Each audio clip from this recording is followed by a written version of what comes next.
कृष्णाय वासुदेवाय देवकीनन्दनाय च नन्दगोपकुमाराय गोविन्दाय नमः। ओमज्ञानतिमिरन्धस्य ज्ञानाञ्जनशलाकया चक्षुरोन्मिलितं येन तस्मै श्रीगुरवे नमः। नमः ॐ विष्णुपादाय कृष्णप्रेष्ठाय भूतले श्रीमते भक्तिवेदान्त स्वामिन्निति नामिने। नमस्ते सारस्वती देवे गौरवाणी प्रचारिणे निर्विशेषा शून्यवादी पाश्चात्य देशतारिणे। जय श्री कृष्ण चैतन्य प्रभु नित्यानंद श्री अद्वैत गदाधर श्रीवासादि गौर भक्तवृंद। हरे कृष्णा कृष्ण कृष्ण हरे हरे, हरे Ram Ram Ram Hare Hare. Would you like to summarize last week's class? Okay, so Jiva Goswami quotes from Srimad Bhagavatam how Krishna in his personal form, he's all pervading, as is in the same thought which is process discussed in the previous Anuccheda, how Narada saw same Krishna present in every palace performing different religious duties. So same Siddhant is spoken by Bhishma Dev, Srimad Bhagavatam 1.9.42. This Sri Krishna, so he spoke about this Vidhuta Bheda Moha, being freed from the delusion of duality. So this same Krishna who is situated before me, he's actually one, Ekam, only. Although he is unborn, he appears in the heart of all embodied living entities, who has been manifested from within him. Just as the sun is one, but appears differently to different people. Similarly, Krishna is one, but he appears in the heart of all embodied living beings as if he's different, as different Paramatma, but actually he is one. So, Bhinna Murtivad Vasantamapyekam Abhinna Murtimeva Samadhigatosme. This supremely blissful form only it is, this supremely blissful form only is, it is all pervading, manifesting in everyone's heart in the special form as Paramatma, and this Paramatma is contained within himself. So Bhishma Dev says, being free from delusion. How? This is because with the mercy of this same very form. So, what is that delusion? One thinks it is to be impossible that one form of the Lord can be simultaneously all pervasive. Yes, from material point of view, it is impossible. But yasya eka krupaya. So Bhishma Dev confirms Narada's realization how Krishna in the personal form is all pervasive. And what is the hetu for all pervasive quality? Krishna is the source, ansha of various embodied living entity that has been manifested from within him. The supreme shelter is all pervasive, situated as Paramatma in everyone's heart. Then you yourself explained about the ball example.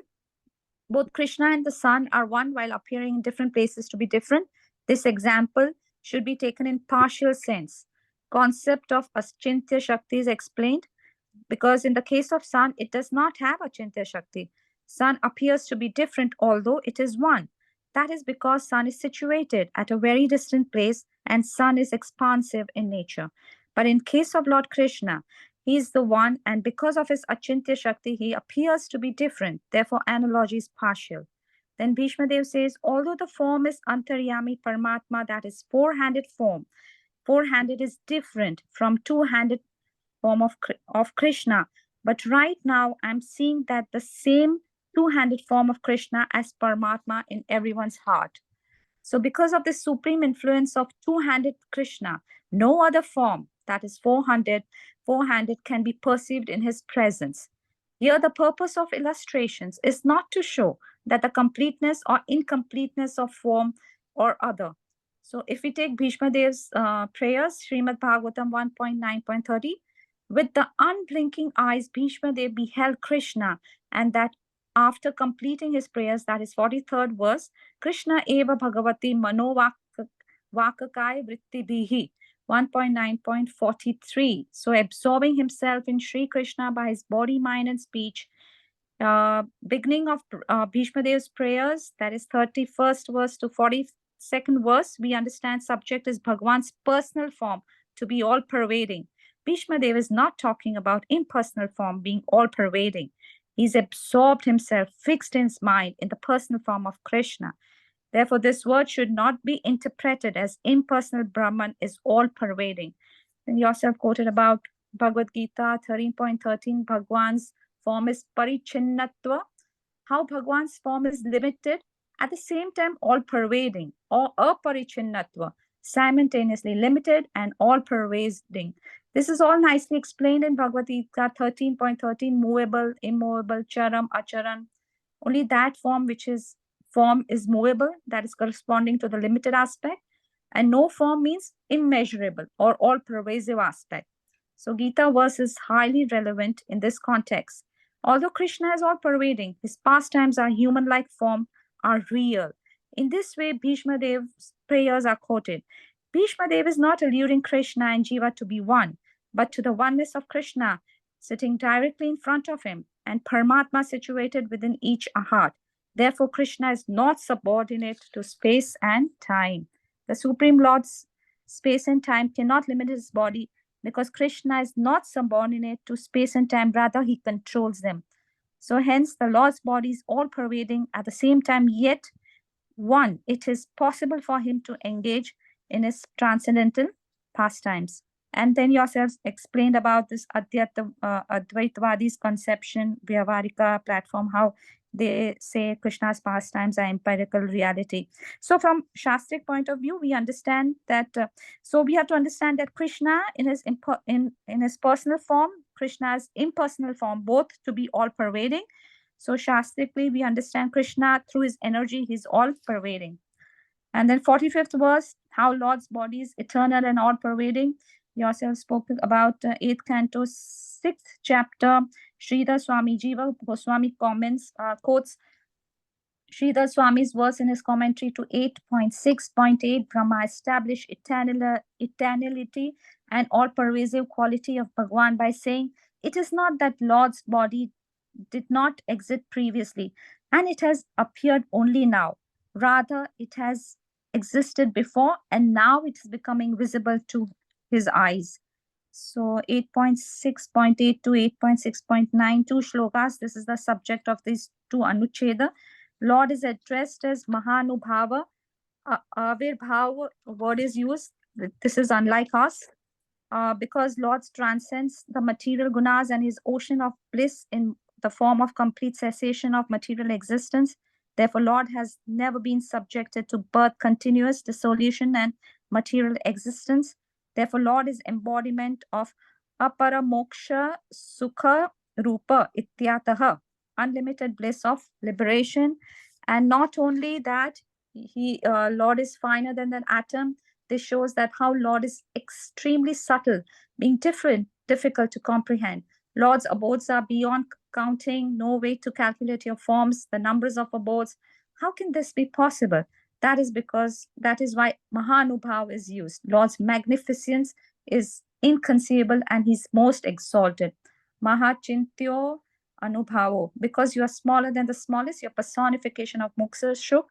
In the universal form, how Brahma says that all three planetary systems and all Devtar he sees, he is described in the Vedas and Tantra Shastras. So Brahma finally establishes Sanatantva and immeasurable nature of Lord's body in this verse. And these two words, He Dhataha, He Purusha Shabha, in Sambodhan Vibhakti is used. Sada Ijyam Pujyam, this is used. Lord dialogue with the Devtas. Nanu Yuyam Devaha Pujyatvena Prasiddhaha.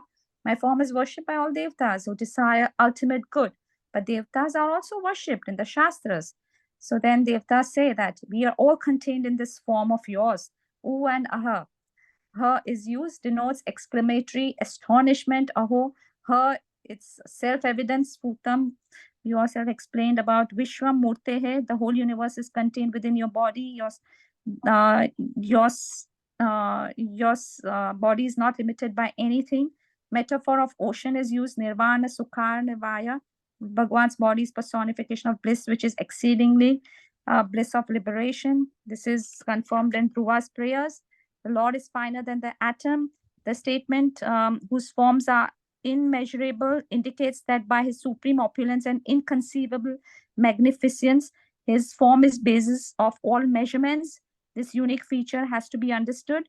So Brahma sees the Lord as Madhyam Pariman, not only Madhyam Pariman, but also Anu and Vibhu Pariman. So Krishna's Achinta Shakti manifests all his sizes simultaneously.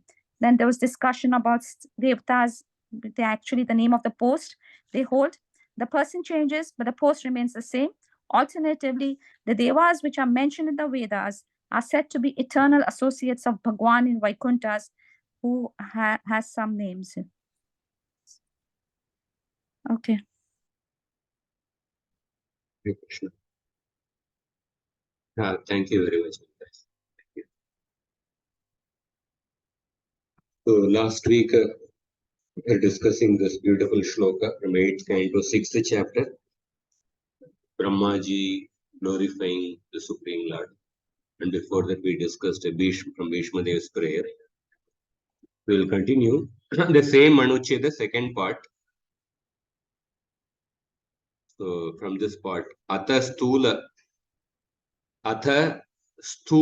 Sukshma Atiriktatam Aha Dvabhyam. So how the Lord's form is different from Stula and Sukshma. How it is different from grass and subtle form. This is described in two shlokas, Dvabhyam. What are the two shlokas? 8.3.24 and 8.3.30. So first 8.3.24 is quoted. Savaina deva suramartya tiryang na stri na shandho na puman na jantuhu nayam guna karma na sanna chasan nisheda shesho jayata sheshaha. So what is the meaning of this one? I'll read. Savaina deva suramartya tiryang. He is neither a deva nor a asura.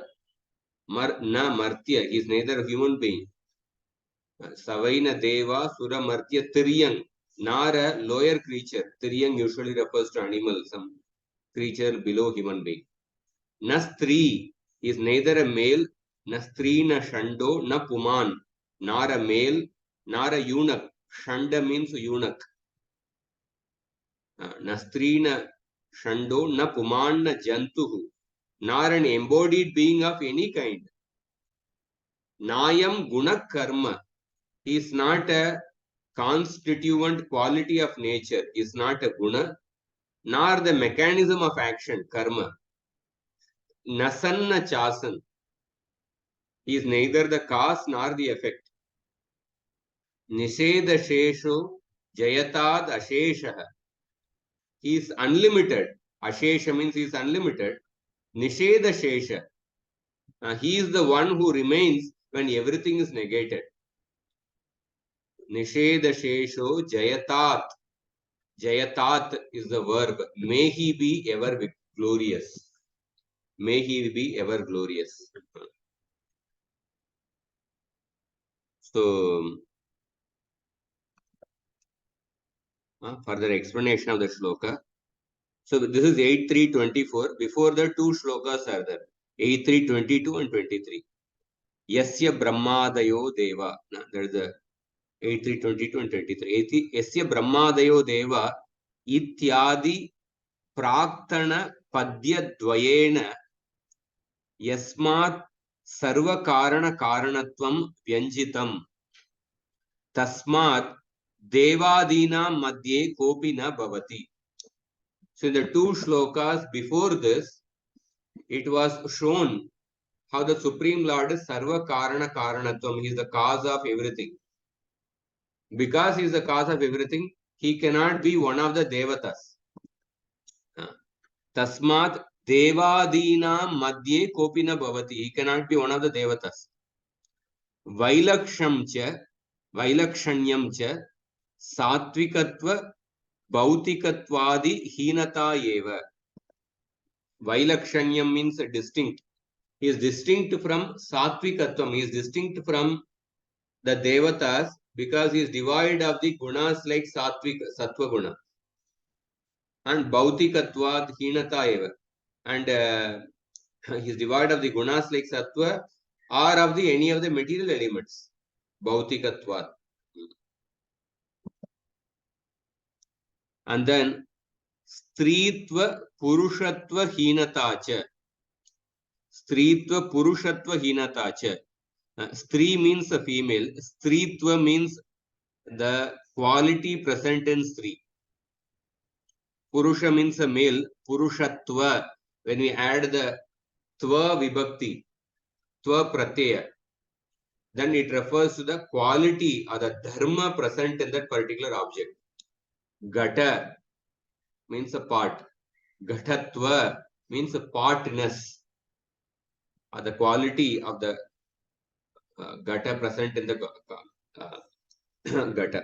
So, Stritva Purushatva Hinatacha Prakrita Tad Dharma Rahityam. So, because he does not have Stritva and Purushatva, Prakrita Tad Dharma Rahityam. That means when we say that to say he is neither male nor female means he is free from the, he does not have the qualities of Stritva and Purushatva. He does not have the qualities of the Stritva and Purushatva. And then Gajendra also said that Atayeva na Shanda Ityuktam.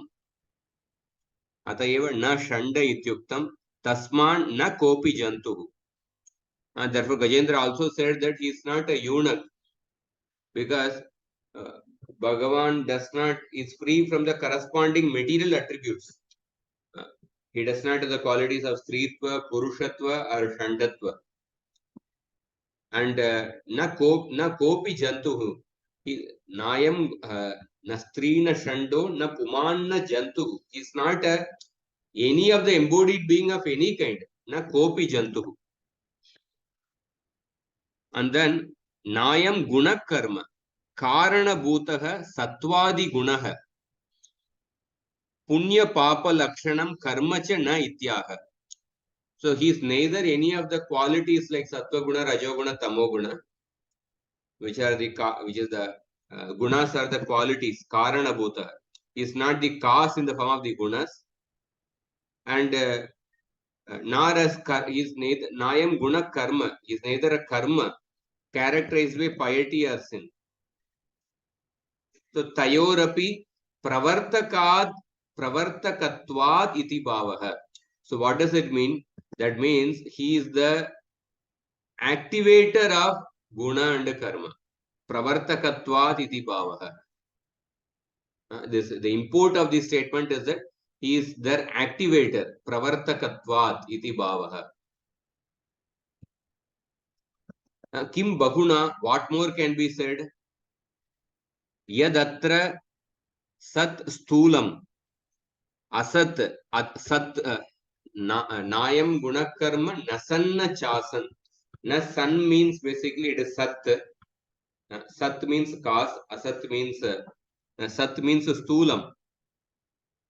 Asat means sukshmam. Sat means sthulam, grass. Asat means sukshmam. So yadatra sat sthulam asat sukshmam tad ekamapi na bhavati. Swaprakasha rupatvad iti bhavaha. He is neither sthula vastu nor a sukshma vastu. But he is swaprakasha rupatvad iti bhavaha. Swaprakasha means he is self-luminous. In this world, to perceive some object, we need some external source of some light. Because the objects are not self-luminous. But Bhagavan is Swaprakasha, he is self-luminous. Kintu sarvasya nishedatva sarvasya nishede avaditvena shishyata iti sheshaha. Kintu sarvasya nishede avaditvena shishyata iti sheshaha. Mayaya tattad sheshatmakancha jayatat mat vimokshanaya avirbhavatu. Kintu sarvasya nishede avaditvena shishyate iti sheshah. In this shloka, if you see, the nisheda means not. He's not a human being. He's not a animal. He's not a stree. He's not a male. He's not a shanda. Like that, neti is used. Nisheda is used. So he's Sridhar Swami comments that when everything is negated, he is left as the ultimate remainder. Nisheda Shesha. Nisheda means negating. After negating everything, what remains, Shesha, that is the Supreme Lord, Nisheda Shesha. And then it is mentioned that Nisheda Avaditvena Shishyate iti Shesha. Mayaya Tattad Asheshatmakancha Jayatat. At the same time, by his Maya, by his energy, by his energies, he is the Asheshatmaka. Asheshatmaka means what? He is the complete embodiment of everything. So Nisheda Shesha means when everything is negated, what remains is he. That means he is completely different from everything in this world. Male, female, eunuch, guna, karma, deva, asura, tiryam. At the same time, he is the Ashesha. He is the complete embodiment of everything. And that is why he is Ashesha, means unlimited. So may that Lord, Mad Vimokshanaya, may he appear, Avir Bhavatu, for my release. May he appear for my release. So iti tika acha, here the Sridhar Swami's comments end. So this is the first shloka, 8.3.24. And the next shloka is 8.3.30. So Gajendra's prayer, I think, end in 8.3.29. After Gajendra ends his prayer in 8.3.29, 8.3.30, Shukdev Goswami speaks a shloka. In that, Shukdev Goswami describes how the Lord appears. And that is the shloka mentioned here. Evam Gajendramupavardnita nirvishesham Brahmadayo Vividalinga Bhidabhimana Naite Yadopasasrupur Nikilatmakatvat Tatra Kilamaramayo Hariravirasit. So, because Gajendra, the king of the elephants, had described the absolute in non-specific terms. Evam Gajendram Upavarnitam. Gajendra described Upavarnitam in what? Nirvishesham, in non-specific terms. Because non-specific terms means he did not describe specifically Bhagavan having this kind of form, this kind of qualities, or this kind of color. Rather, Gajendra described he is not this, he is not that, he is not this. Yeah? He described non-specific terms, nirvishesham. Brahmadayo Vivida Linga Vidabhimana.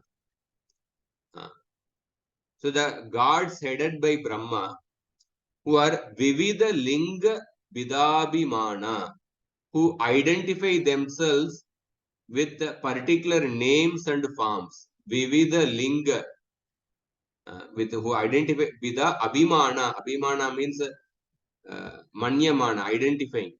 Who identify themselves with the particular names and symbols. Like Brahmaji identifying himself as, oh, I am the swan carrier. Various gods identify themselves with their particular weapons and particular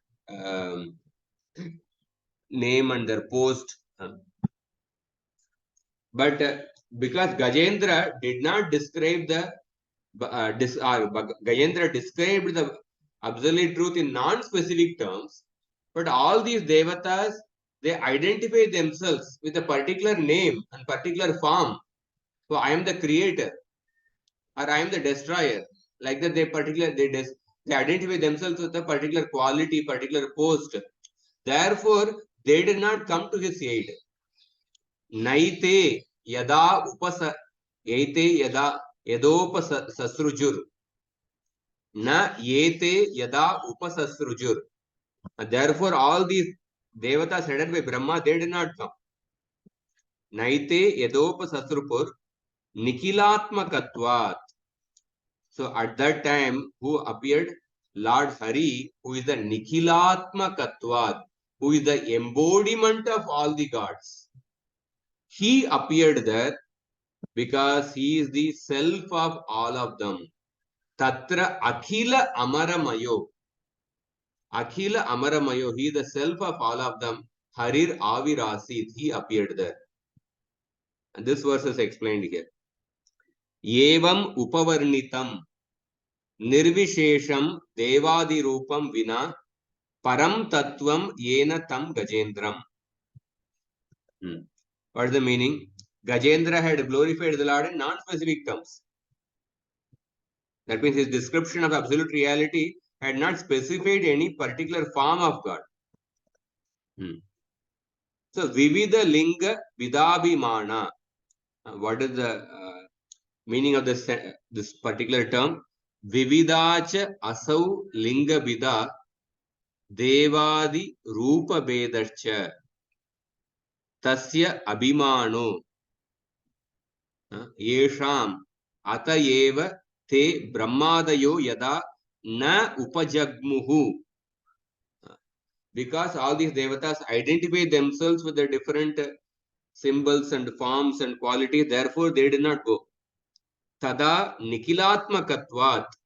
Nikilatmakatvat means Nikilanam Tesham Paramatma Sukharupatvat. That person who is the Nikilanam, who is the self of all of them, because Paramatma Sukharupatvat, because his form is the supreme spiritual bliss of all those gods. And not only the supreme spiritual bliss of all those gods, Tad Vilakshano is different from them. Mayaya Ashesha Atmakatvad Akhila Amaramayo. By his energies, Mayaya Ashesha Atmakatvad, he is the embodiment of all of them. Akhila Amaramayo. By his internal energy, he is the source of everyone's self. The embodiment of all gods, he appeared there. So, Evam Avirbhavam Prartyamane Shri Gajendre Yad Rupena Avirbhutam Tat Khalu Tadrishameva Bhavitum Arhati Iti Saduktam. What is the meaning here? Since this manifestation of the Lord appeared in response to the prayers of Gajendra. So we saw two shlokas, 8.3.24 and 8.3.30. 8.3.24 is the Gajendra's prayer, where Gajendra described Bhagavan. And 8.3.30 describes in response to the Gajendra's prayer who appeared. So 8.3.30 is the manifestation of the Lord who appeared in response to Gajendra's prayer. So therefore, this 8.3.30 8.3.30 is the 8.3.30 who appeared in response to Gajendra's prayer. That only fits the description in 8.3.24. So suppose if Gajendra had meant in his prayer that the Bhagavan is impersonal, because like the description of his prayer, he is neither a male nor a female, nor a neuter, nor a guna, nor a karma, neither a deva nor a asura. The description of that 8.3.24, it can refer to the impersonal Brahman. It can refer to the impersonal Brahman. But if it had actually referred to the impersonal Brahman, Then in response to the Gajendra's prayer, the personal form should not have appeared. If Gajendra had meant in his prayer the impersonal absolute truth, then the Bhagavan would have appeared without the hands and legs. He would have appeared and then released Gajendra. But then 8330 describes the response to Gajendra's prayer. The response to Gajendra's prayer describes how Lord Hari appeared and not the other Devatas. So therefore it was appropriately stated, your form is different from everything subtle or gross. So स्थूल सूक्ष्मस्व अतिरिक्तस्तव श्री विग्रह इति अन्यथा तु अपाणिपाद रूपत्वेन एव तच्चेत् तच्चेतस्य आविर्भूय तद् विदद्यात् तदुक्तं स्वेच्छामयस्य is a verse quoted in Brahmaji's prayers in the 10th canto 10.14.2 श्लोकद्वयमिदं श्लोकान्तर अव्यवहितमपि अर्थेन अव्यवहितत्वात् युगलतयो पदद्रे प्रथमं पद्यं गजेन्द्रः श्रीहरिं द्वितीयं श्रीशुकः. So what is the meaning of this last part is that since the manifestation of the Lord appeared in response to the prayers of Gajendra, it follows that Bhagavan who appeared fulfilled the criteria of Gajendra's description. The Bhagavan who appeared, it fulfilled the criteria of Gajendra's description. So that means Gajendra's description, although superficially it appears, it may appear to refer to impersonal Brahman, but actually it refers to the personal form. So therefore it was appropriately stated that your form is different from everything subtle or gross. That is how this particular part of the anuccheda started. So were it not so, the Lord could have protected Gajendra by appearing in his mind without any hands or legs. If Gajendra had meant the impersonal Brahman, then Lord would have appeared without hands and legs. So therefore, Brahma said that Svecha Mayasya 10.14.2 Krishna is one who appears by his independent will. Swa Icha Mayasya. He appears by his independent will. So therefore, these two shlokas, 8.3.24 and 8.3.30, although these two verses don't appear consecutively in the Bhagavatam, but the meaning is connected. The meaning is connected because in response to 8.3.24, Bhagavan appeared, and that who appeared, that is described in 8.3.32. So therefore, these two verses have been quoted here together. So I'll just discuss some points from the purport.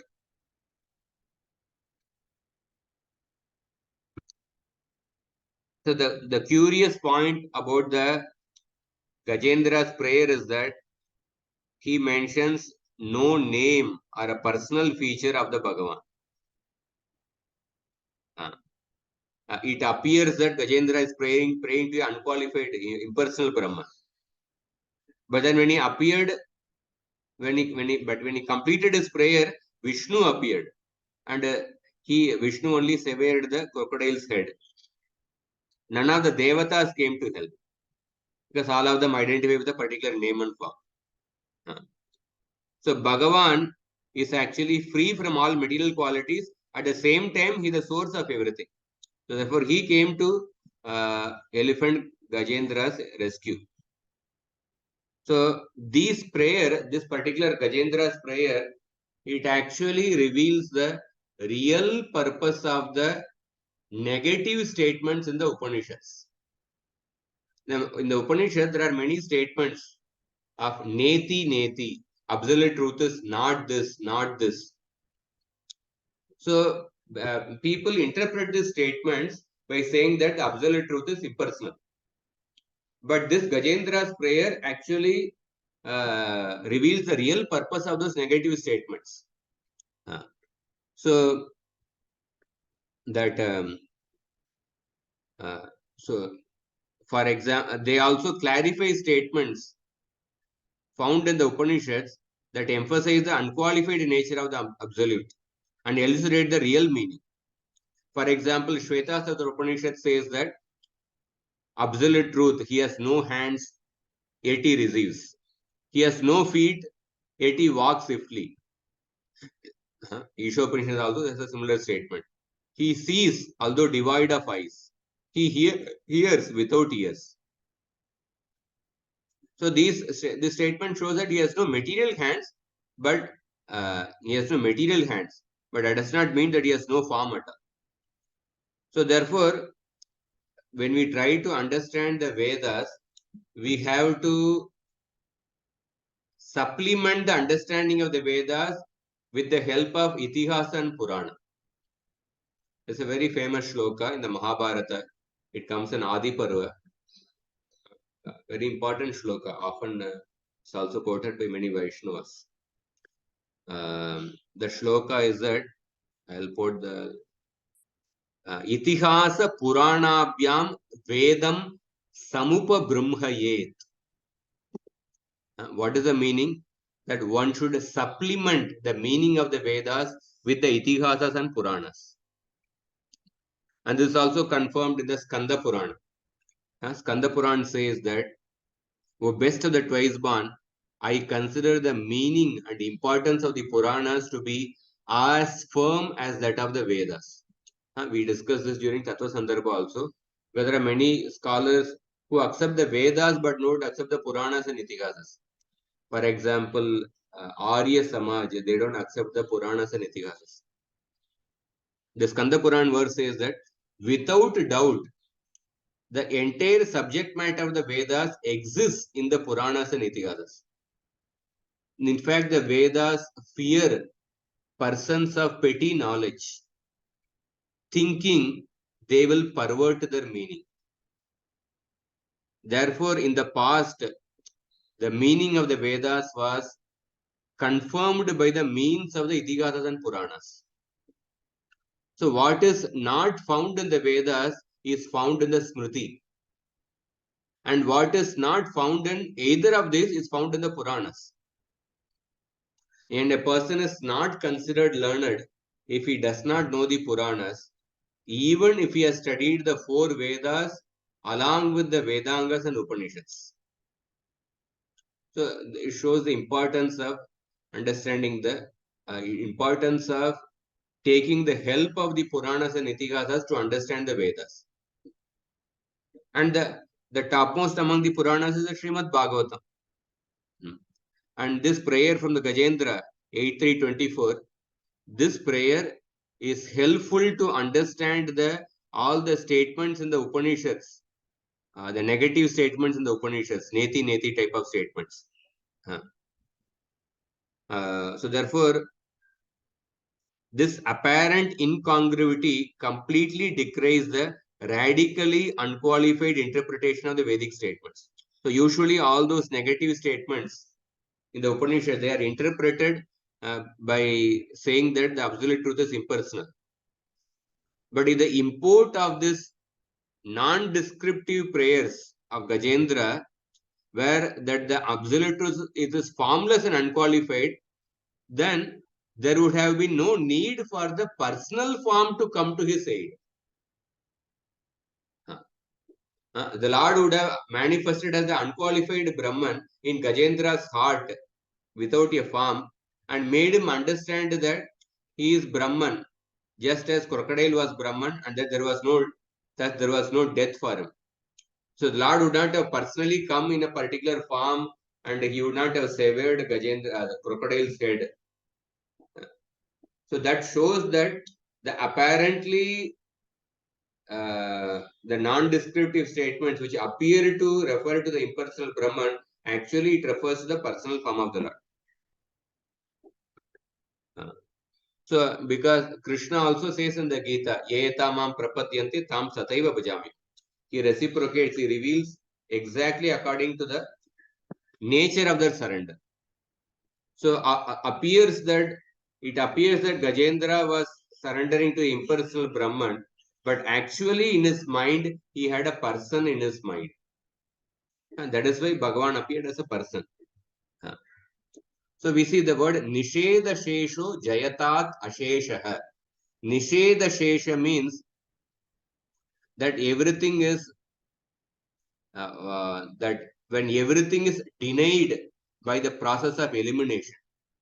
Neti is the process of elimination. After you completely, when everything is denied by the process of elimination, what remains is the Nisheda Shesha. Bhagavan is all that remains. So, in other words, like we discussed one verse previously, 10.3 point, I think 25. Nashte loke dvipararda vasane महाभूतेष्वादिभूतं गतेषु व्यक्ते व्यक्तं कालवेगेन याते भवान् एकशिष्यते शेषसंज्ञः.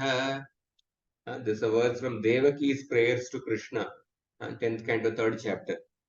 When everything in this world is annihilated, when all the manifest things enter into unmanifest things, where at the end of the Dviparar, the lifetime of Brahma, when everything is annihilated, what remains is you. Therefore, you are called as Shesha. And Ashesha means the Lord who is the embodiment of everything. He is the non-dual consciousness, Advaya Jnana, who is the embodiment of everything. That means nothing can exist without him. So Nisheda Shesha and Ashesha. Nisheda Shesha means that he is distinct from everything. And Ashesha means at the same time he is the embodiment of everything. And therefore he cannot be said to be gross or subtle, masculine or feminine, nor even cause or effect.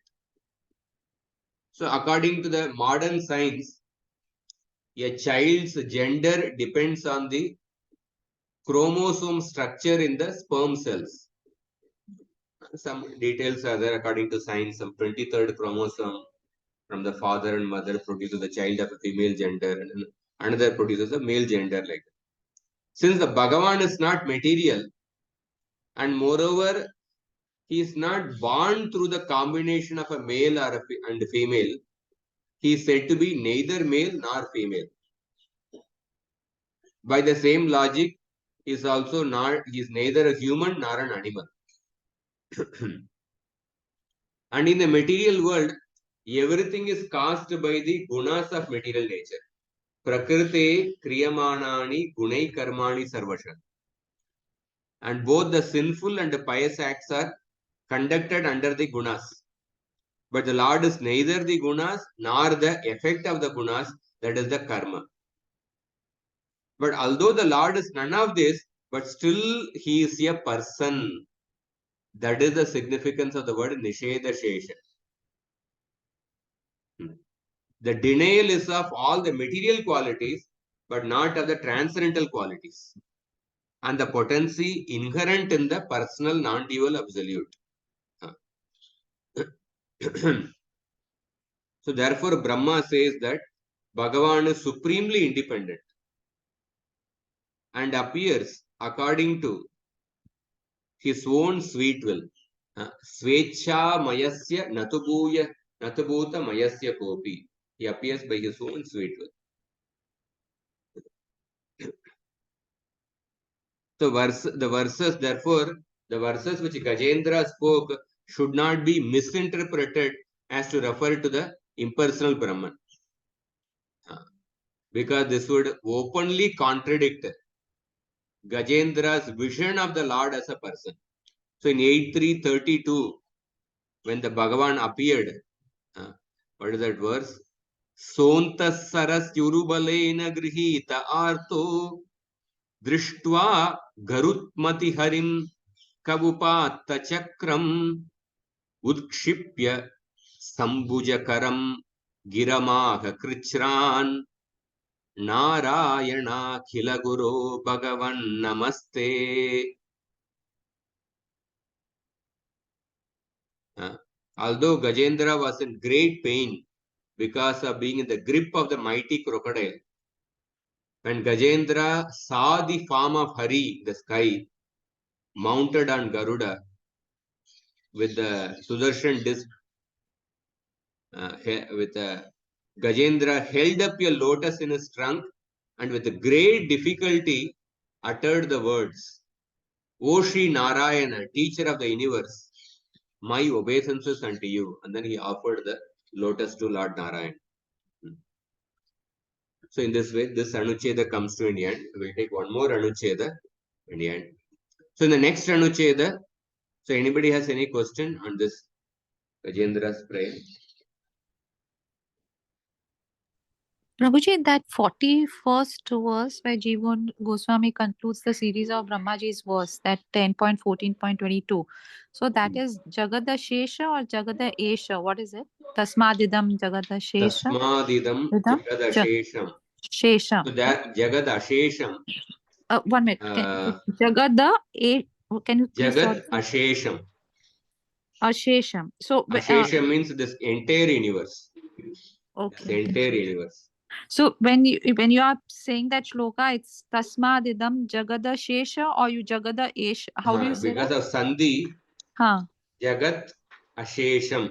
Jagat Ashesham. That is, if you split the words, become Jagat Ashesham. But when you apply the Sandhi rule, it will become Jagad Ashesham. Okay. Thank when you. When you are reciting the shloka, we have to recite as Jagad Ashesham.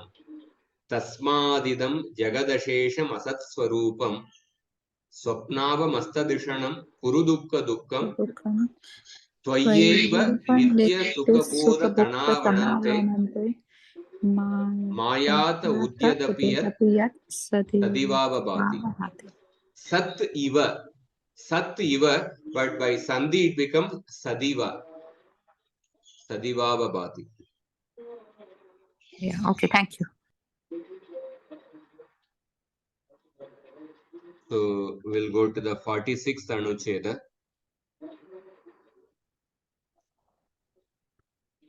Atha Pratyag Upatattvam api aha. Pratyag Upatattvam api aha. That means in this shloka, in this Anucheda, King Nriga also describes in this Anucheda, Jiva Goswami quotes a shloka spoken by King Nriga. For what purpose? To describe the imperceptible nature of the Paramatma.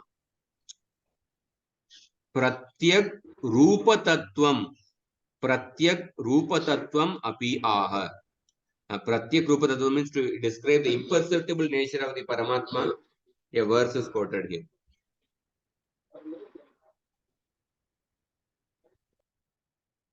What is the shloka? This is from 10th canto, 64th chapter, 26th shloka. Sattvam katam mama vibho kshapata paratma yogeshwarai shruti dirsha malahrit vibhavya sakshadadokshaja uru vyasananda buddhehe Syanmenu drishya iha yasya bhavapavargaha. What is the meaning of the shloka? O all-pervading Lord, you are the transcendent self, contemplated through the eye of the Upanishads. Shruti Drisham, contemplated through the eye of the Upanishads, by the masters of yoga in their pure hearts. Amala Hrit Vibhavyaha. How is it that you who are beyond sense perception, Adokshaja, but how is it that you have become visible to my eyes when my intellect is so blinded by deep attachment. You should be seen here only by the person who is liberated from material bondage. But whereas I was in the lizard body, which is deeply in tamoguna, my intellect was blinded by tamoguna, by deep attachment. But how is it that I am able to see you? You should be seen only by the person who is liberated from material bondage. Very beautiful shloka. This shloka, Jiva Goswami quotes that although the Lord's body is invisible, but the Lord's body can be seen by his mercy. That is the theme of this anuccheda. So Sridhar Swami's commentary, Tika cha, hey Vibho. He addresses the Lord as, hey, O Lord. Sattvam mama akshapatah lochana gocharaha san katam sakshat pratyakshosi ityartah. You who are all pervading have become visible to my eyes and are being directly perceived by me.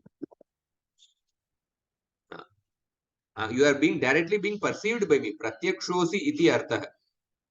Kim ashcharyam. Kim atra ashcharyam. What is so surprising here? Tad aha. He is explaining that. Para atma. The Lord is paratma. He uses the word paratma here.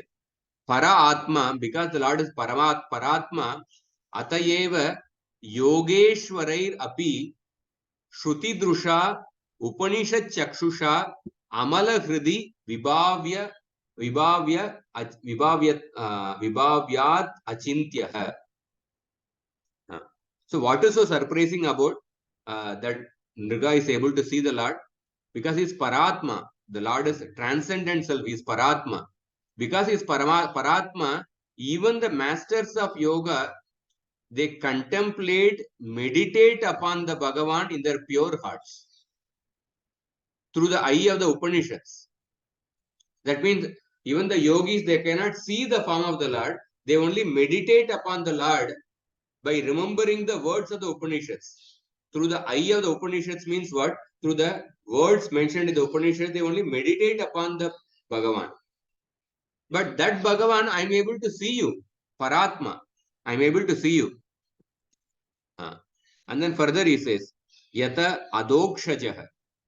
Yataha adokshajah. Adokshaja means akshajam aindriyakam jnanam tad adaha arvageva yasmat saha. Adokshaja means one who is beyond the reason why they adopt such means is that you are adokshaja. Why the yogis, they only meditate upon the Bhagavan by remembering the words of the Upanishads?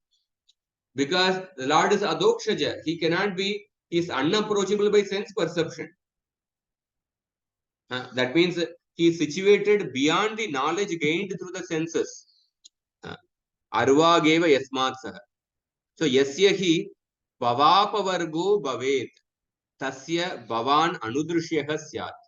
So only that person, bhavapavargo, who is liberated, only he can see the Bhagavan. Only the person who is liberated, only those who are free from material bondage, bhava apavarga, they should be able to see you. And then he says that, so in these verses he is describing the nature of the Bhagavan form, paratma or adokshaja, and therefore his Lord should be seen only by those who are free from material bondage. But, and then he is talking about his own situation. Uru vyasanena krikalasa bhavad dukkena anda buddhestu mama etat chitram ityartah. But whereas krikalasa, I am in a lizard's body. Uru vyasanena, I was going through intense suffering. Anda buddhestu, my intellect was completely covered by ignorance. But still I am able to see you, and therefore this is something surprising. Eta chitram ityartha. So we see in this shloka, the greatness of the Lord's form is described by Paratma and Adokshaja, and then Nriga is also aware of his own fallen condition, and therefore he is completely surprised how he is able to see the Lord. And then in the next shloka, Darshana Karanam. So what is the reason that Nriga is able to see the Lord? Darshana Karanam Tuktam Narayana Dhyatme. So Jiva Goswami quotes another shloka from Narayana Adhyatma. So Narayana Adhyatma, what enables Bhagavan to become visible? What enables Bhagavan to become visible to King Durga or to any other person? That is described in Narayana Adhyatma. Nityavyaktopi Bhagavan Ikshate Nija Shaktitah Tamrite Paramatmanam Kakapashye Tamritam Prabhum. What is the meaning of the shloka? Although the Lord is always invisible, Nitya Avyakte Api, but he can be seen by his own power. Bhagavan Nija Shaktitah Ikshyate. He can be seen by his own power. Without that power, Tam Rite. Rite means without. Like yesterday also that verse was that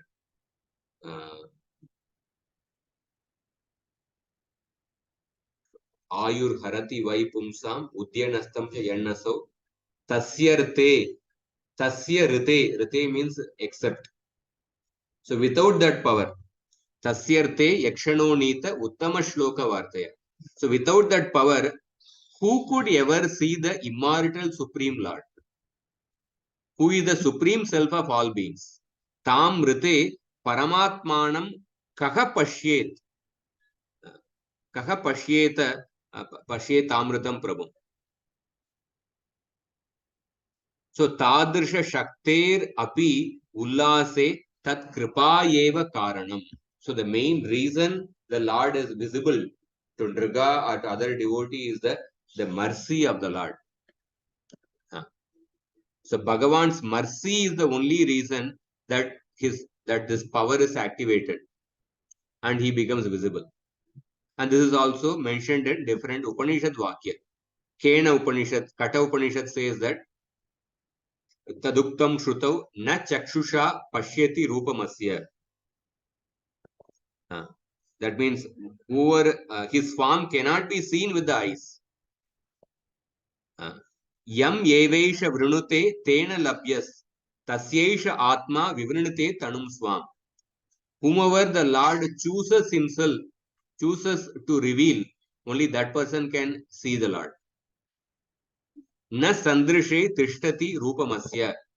Kata Upanishad says that his form is not visible. So similarly, in the another evam eva ityadikam cha kutrachit, and then he quotes another shloka from Mahabharata. Evam eva narayaniye moksha dharme naradam prati Shri Shvetadvipa Patina Vuktam. In the Mahabharata Shanti Parva, there is a section called as Moksha Dharma. So Bhishma Dev described various dharmas to the Yudhishthira Maharaj. Out of all the dharmas, the most important dharma is the Moksha Dharma, that is devotional service. So in the Moksha Dharma, there is a section called as Narayaniya. So in the Mahabharata, there are three sections which directly glorify the path of Bhakti and Bhagavan. Vishnu Sahasranama, Bhagavad Gita, and Narayaniya. So this is a section from the Narayaniya. In this, the Lord of Shweta Dvipa is speaking to Narada Muni. Yetatvayana Vigyeyam Rupavan iti drishyate Icchan Muhurtan Nashyeyam Ishoham Jagato Guruhu Maya Hyesha Maya Srishta Yanmam Pashyasi Narada Sarva Bhuta Gunairyuktam Naivam Tvam Nyatum Arhasi. So Lord is telling to Narada, do not think that you are able to see me because I have a form like any other material object. I could actually disappear in a moment if I desired it. If I desire, I can even disappear in a moment. I am the supreme controller and the supreme teacher of the entire universe. And I have created this illusion. And because of this illusion, you think that you can see me. Because the qualities I have are all material. But actually, this conception is incorrect. The conception that my qualities are all material, and therefore you are able to see me, this conception is incorrect. So what the Lord is saying here, yata anyo rupavan iti hetur drishyate tata ayam api ityeta tvaya na jneyam. You should not think that just as other objects have forms and are visible, therefore this body is similarly visible because it also has form like other objects in this world. Pot, cart, any tree, table, etc.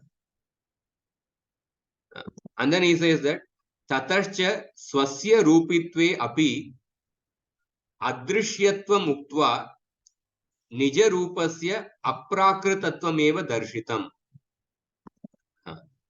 So after saying that he has a form and is yet invisible, he showed that his form is not material. And the only reason behind his becoming visible is his most merciful, irrepressible will. Tad darshanecha parama kripa mayi akunta mama ichcha eva karanam ityaha. Only by his mercy he became visible. Ichchan iti. Therefore, the Lord said that if I desire, I can even disappear in a moment. And then he says, just a few, we'll just complete this. We have another 5 minutes, 7 minutes. Nashyeyam adrishyatam apadyeyam. So nashyeya, that means I can become invisible. If I desire, I can become invisible immediately. And then he says that tatra swatantriyam, in order to show his independent nature, and jagat vilakshanatvam, in order to describe that how he is different from the entire world. The reason for his independence and his jagat vilakshanatvam, how he is different from the entire world, hetu maha. The reason for that is that he is a isha. Isha ityadi. He says that I am the supreme controller and the supreme teacher of the entire universe. But still, if you think me to possess material qualities, or if you believe me to be connected to these qualities, then this is simply an illusion of my creation. Tatapi, still, mam sarvabhuta gunair yuktam yat pashyasi tad yuktatvena yat pratyeshi yesha maya eva srishta mama mayaya eva tata banam ityartha. Still, if you think that I am like any other material form, I am also having material quality, then it is only because of maya. This conception is incorrect. Tata banam ityartha. Tasmat na eva mityadi. So, the word Maya, according to Vishwa Prakasha dictionary, has different meanings. Maya atra pratarana shaktihi. So, the word Maya, sometimes it can mean the word Kripa. So, Syat Kripa Dambayor Maya. One meaning of the word Maya is Kripa. Another meaning of the word Maya is Damba. So, Maya can mean mercy and Damba means deception. In this verse, the word Maya means deceptive power. Pratarana Shakti means deceptive power. So this is also Tatahi Tatraiva Shri Bhishma Vachana. So in the Mahabharata Shanti Parva, in another section, Bhishma says that Pritas Tatosya Bhagavan Deva Deva Sanatanaha sakshatam darshayamasa drishyo nanyena kenachit. So there's a similar statement. Bhishma Dev, in this section, it comes that after that, being pleased with him, the eternal Supreme Lord, who is worshipped by all the gods, directly showed him his form. This form was certainly not visible to the others present there. So this verse comes in, I'll just mention the context of this verse. So the Lord showed himself in the Yajna of Uparichara Vasu. Uparichara Vasu was performing a yajna to please Vishnu, but Bhagavan appeared. The Uparichara Vasu has employed Brihaspati as the priest, and Brihaspati's 3 sons were also present. But when the Lord appeared, only Uparichara Vasu could see. Others could not see, including Brihaspati could not see. Even Brihaspati could not see. So this verse comes in, this verse is quoted here. So the word Tat Uparichara Vasum Prati. So in this verse, the word Tam refers to Uparicharam.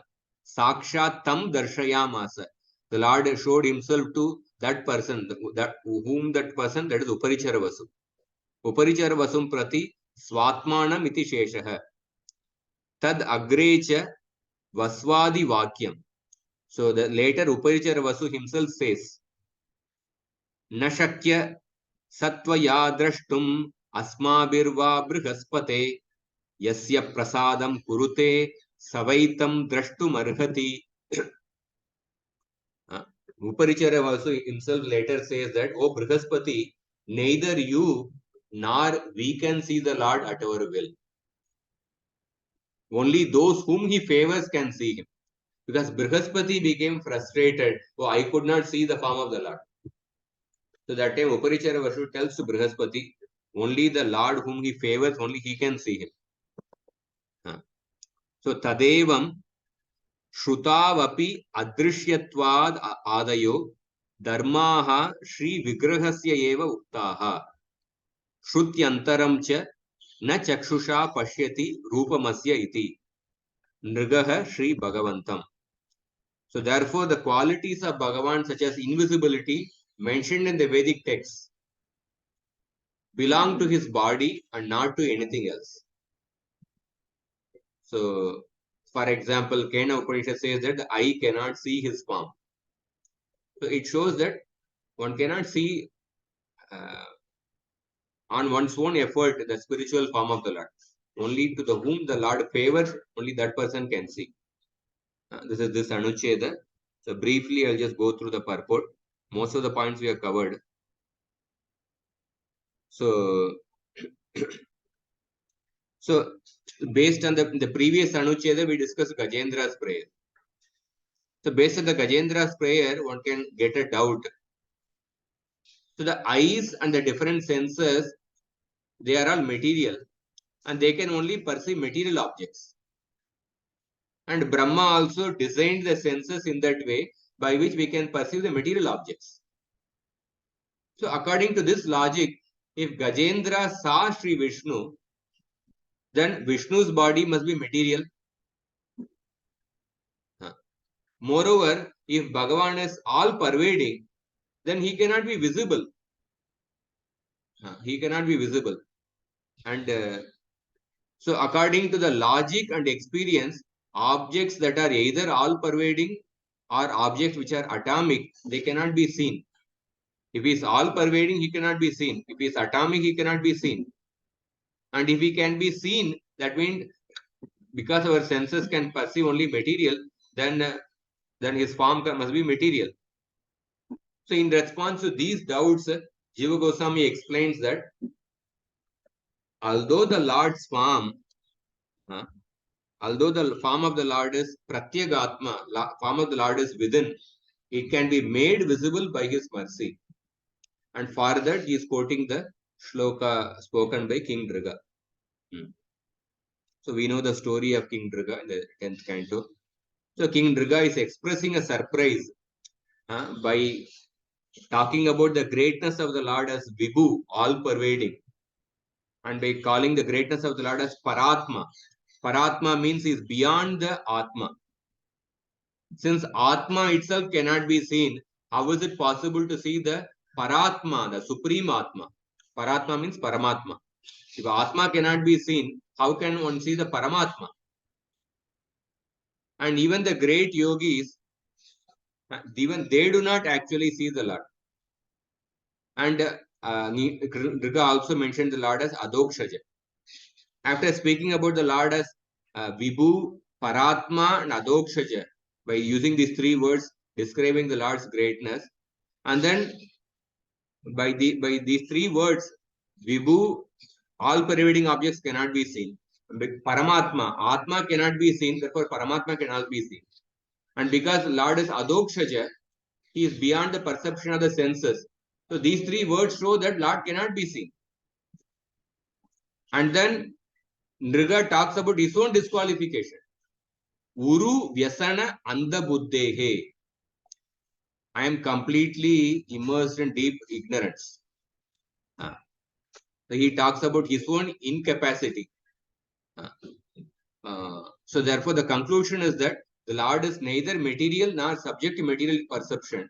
And still Nriga saw him. So how was this possible? So the answer is that only by the Lord's mercy. Only by the Lord's mercy. So, so the mercy of the Lord is the only reason. And because of that, Nriga could see the Lord. Suppose when a living entity is drowning in the ocean and he is shouting for the help, but simply by his crying, that cannot oblige a passerby, no matter how expert a swimmer, to come to his rescue. Only the mercy of the rescuer is the sole impetus for the rescue of the person. Similarly, no process can force the Lord to manifest himself before the devotee. The Lord appears by his own will, which is impelled by his mercy. And then Jiva Goswami quotes from the Upanishads and Mahabharata to confirm this. So once Narada Muni went to Shweta Dvipa to meet the Lord, and he offered prayers by reciting 200 different names of the Lord. And then the Lord appeared before Narada Muni and spoke about the 24 material elements, the living entity, and himself. And then the Lord told Narada Muni, that verse is quoted here. So the Lord told Narada Muni, but he warned Narada Muni, just because my body is visible to you, don't think that my body is material. Because the tendency of the conditioned soul is that to take things for granted. We take our environment for granted. We take the sunlight, air, rain for granted. We take the food, growing of the food for granted, without ever stopping to think who created. Similarly, if one thinks that because the Lord of Shweta Dvipa is telling to Narada, just because you are able to see me, but don't take my form for granted. Don't take me for granted. Don't think that my form is material. So one may think that because I am able to see the Lord, so Lord's form must be material. Then that means that the person is under the Maya. So Maya has various meanings. In this shloka, the word Maya means damba, cheating. And then Jiva Goswami quotes another statement which was spoken by the Bhagavan to Narada Muni. So the another statement from the Bhishmas that Uparichara Vasu's yaga. In that yaga, Bhagavan in that it is mentioned that after being pleased with Uparichara Vasu, the Lord, who is worshipable by all the gods, directly showed him this form. So in the purport, one more statement is quoted. So in the yajna of Uparichara Vasu, none of the people could see the Lord. Only Uparichara Vasu could see the Lord, because Uparichara Vasu was the best among the pure devotees. So therefore, this confirms various statements. Bhaktya tvananyaya shaktya aham eva vidorjuna. In the Uddhav Gita also, Krishna says that Bhaktyaham ekaya grahya shraddayatma priyas satam. Bhakti punati mannishta shvapakan api sambhavat. Krishna says that I am actually approachable only through bhakti. I am visible only through bhakti. So once, so I already narrated the story of Uparichar Vasu, how Uparichar Vasu performed a sacrifice. When the Lord appeared, only Uparichar Vasu could see. Even Brihaspati became frustrated that he could not see the Lord. Then Uparichar Vasu pacifies Brihaspati by saying that the Lord can be seen only by that person to whom he chooses to reveal. So only by his supreme will can others see the form of the Lord. This is the sum and substance of this anuccheda. And this anuccheda main theme is that although the Lord is invisible, but the Lord's body can be seen by his mercy. We saw the words spoken by King Durga, and we also discussed the words spoken by the Lord Ashweta Dvipa to Narada Muni, and the description in the Uparichara Vasu's Yagya. The previous this one we discussed Gajendra's prayer, 8.3.24 and 8.3.30. Hare Krishna.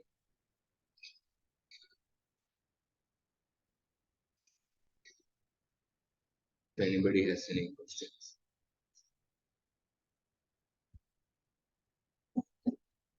Anything which is understandable.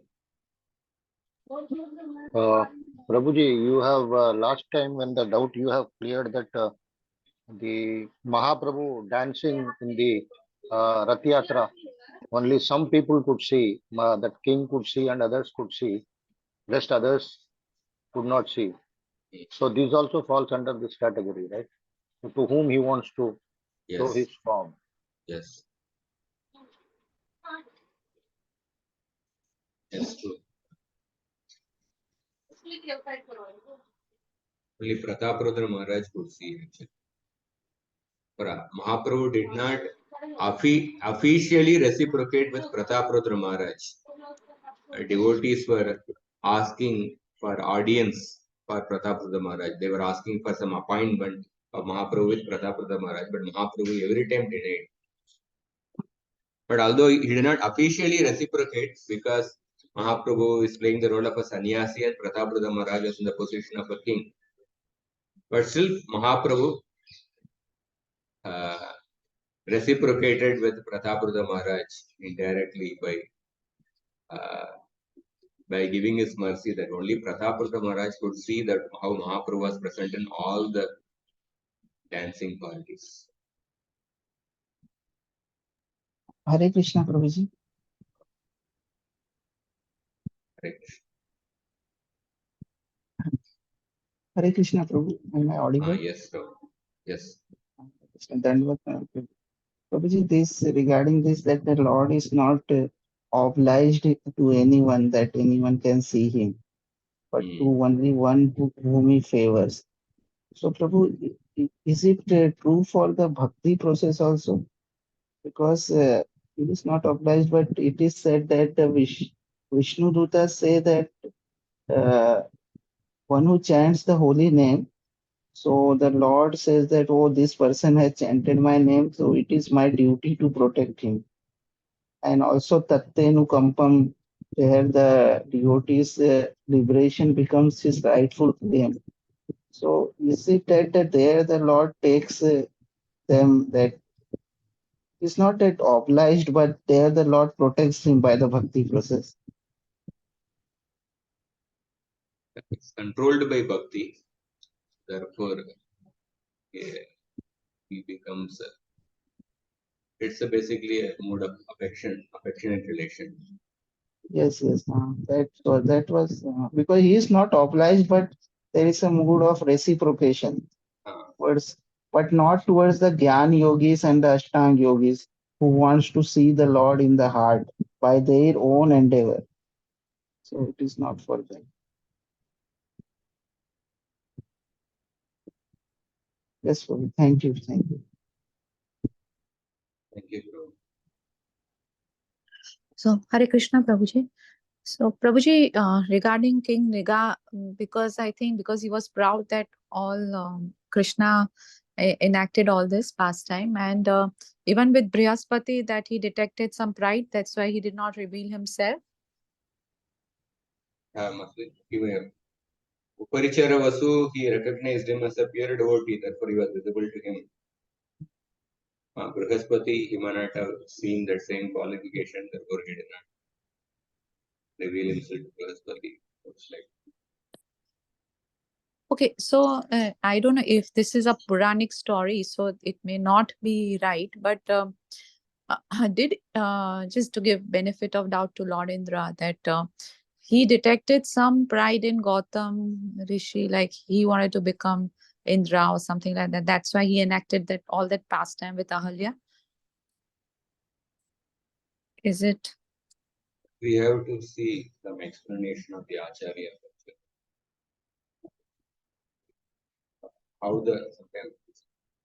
How it is described in the say in the case of the Indra, sometimes Indra, some people who try to occupy the post of Indra, who try to go to Swargaloka without the qualification.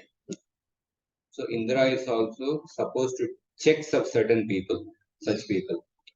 Sometimes Indra sends impediments for certain people in the performance of austerities. So it is part of his duty also. Just like in this world, we see, suppose a person, suppose just example, suppose certain group of people, they start a private army only. I saw a video in certain portions of Kerala where the Muslim population is so huge. They follow a Sharia law there, and they have something like a private army kind of this one video I saw. So suppose in certain particular area, some people they have a certain private army only, and the government is supposed to check that you cannot have a private army, and they are supposed to like dismantle them.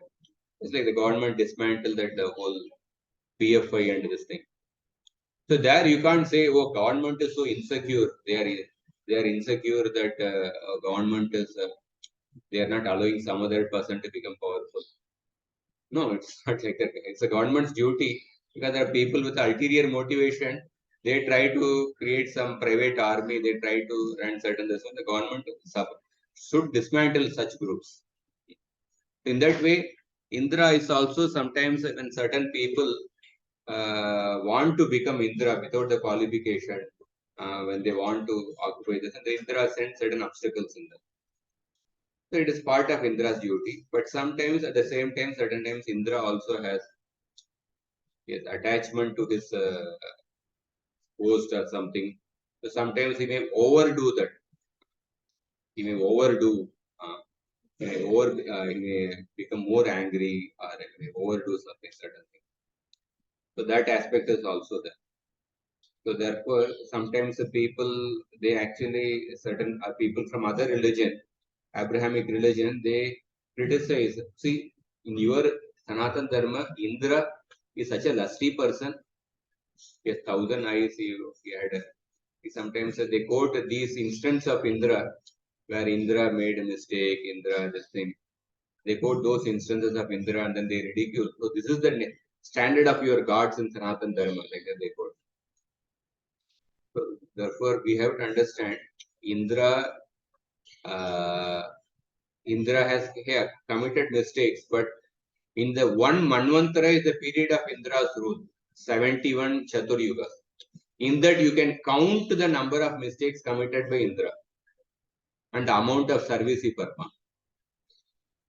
So when the Shastras describe those instances, it is actually in order to warn the conditioned souls about the power of Kama, Krodha, Mother. Good, great people come under the influence, so therefore we have to be careful. So not to like belittle or not to belittle those personalities. It is to actually teach the common people the lesson. So, so Indra also has a duty to check certain imposters, unqualified people to occupy the post. Therefore, he does a certain this thing. But sometimes he overdoes actually.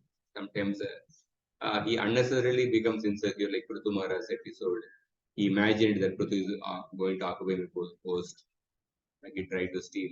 So that is a mistake, clear mistake. Gautama Rishi is also trying to enjoy other men's wife. That's also a mistake.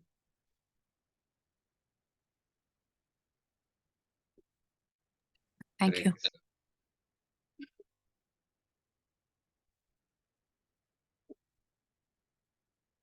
We'll stop here. Prabhuji, your that yesterday class is not available in the YouTube. Can you check with the IT team there? Sure. Because I could hear only half. Yes, Prabhu, it is showing that this video is private.